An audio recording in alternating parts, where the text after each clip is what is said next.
আদি, কি হয়েছে? তোমার সাথে একটা ইম্পর্টেন্ট কথা আছে। কি বলো? তোমার সাথে আর রিলেশনে থাকতে পারছি না। কিন্তু কেন? আর ভাল লাগছে না। বন্ধু হয়ে থাকার হলে থাকো, নাহলে থাকতে হবে না। তুমি আমার সাথে বন্ধুও থাকবে? হ্যাঁ, শিওর? শিওর। চলো। ফ্রেন্ডস। আদি, আমার কেমন লাগছে আজকে? ঠিকঠাক। একটু কমপ্লিমেন্ট তো দিতে হয়, সেজে এসছি। তোকে কেন কমপ্লিমেন্ট দিতে যাবো আমি? আমি আমার গার্লফ্রেন্ডকে দেবো, তুই আমার বন্ধু হোস না, তোকে থোড়ি ভালো বলবো। না রে না, আর তো পার। দাদা কত হয়েছে? 300 টাকা। 300 টাকা। তুই 150 দে, আমি 150 দিচ্ছি। 300। মানে আরে হ্যাঁ, তো তুই খেলি না।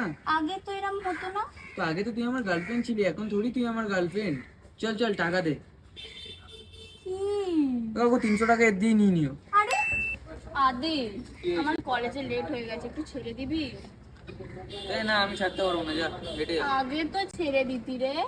তো আগে তো তুই আমার গার্লফ্রেন্ড ছিলি রে, তাই আমি তোকে ছাড়তে যেতাম, এখন আর পারবো না। হেঁটে যা। তো তুই মেয়ে দেখছিস কেন? এতে তোর কি তাতে? তুই তো আগে আমাকে ছাড়া আর কাউকেই দেখতি না। আগে তো তুই আমার গার্লফ্রেন্ড ছিলি, এখন তুই আমার গার্লফ্রেন্ড। দের ব্যাং ভাল লাগে না। এইসব বন্ধ কর, আমার বয়ফ্রেন্ড হয়ে যা। আমি আর কারো বয়ফ্রেন্ড করবো হতে পারবো না, আমি সিঙ্গেল। না রে না, আর তো পার না।